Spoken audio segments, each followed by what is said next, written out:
बिस्मिल्लाहिर्रहमानिर्रहीम। अस्सलाम अलैकुम नानियो गुबरो। डेट आज 5 तो पता है subject Kashmiri class 6 remaining lesson यानी मतलब पोर्मुत अड़हना अड़हना वगैरह ब्रोस पे चीट तो पूरा ख्याल तो अल्लाह ताला करे रुत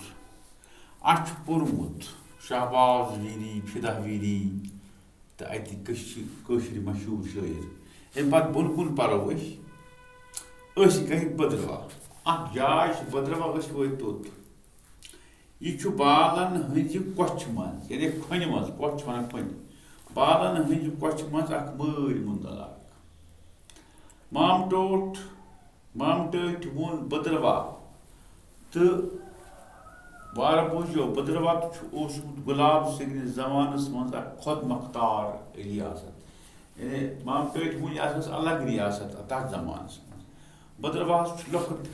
वन ये सैन तथ वन लकट यह इलाक ön गन ह्यू तरह फिक्री शाबाश महकाल हुंद मंदर मशहूर मंदर लुक कशुर बोलान अत इलाकस मज जबान हंद नामावार शायर पैद गमत मिसाले रसा जावदानी बोड़ बार शायर वफा बदरवाही तो बशीर बदरवाही बेत यानी बेच क्या शायर अत मज तुम अगर पूरा ख्याल जहनस मज थो कश्तवार हंद पे नुंदबोन इलाक नुंदबोन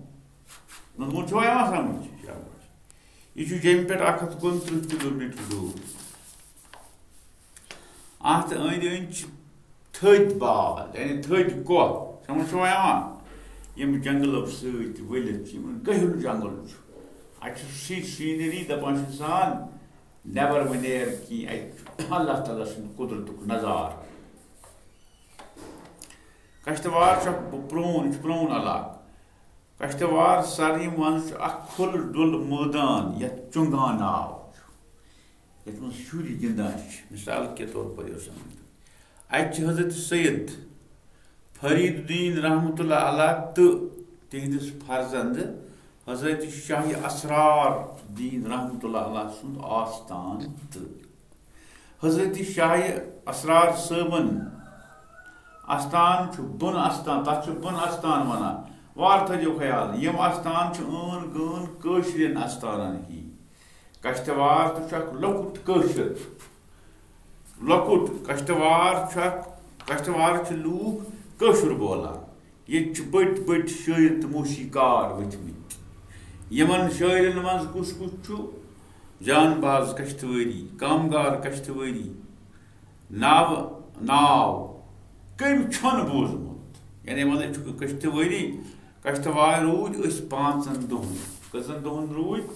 शाबाश 5 दोहन परवेज सब बह लेखा वारिया लेखुन मगर वो कोता लेख आज गो यूत नए हफ्त यमो मामटट सत बह वापस बह नए हफ्त समझ शाबाश अती कर वारिया कत पत वन यह वापस अमजद सबस असलमस सबस वन मान तरफ सलाम पन्निस डेडी जानस तो हज यह चिठ मीनिस अबा जानस तज समझ अल्लाह ताला कर कामयाब यह आज पत कर सवाल खुदा कर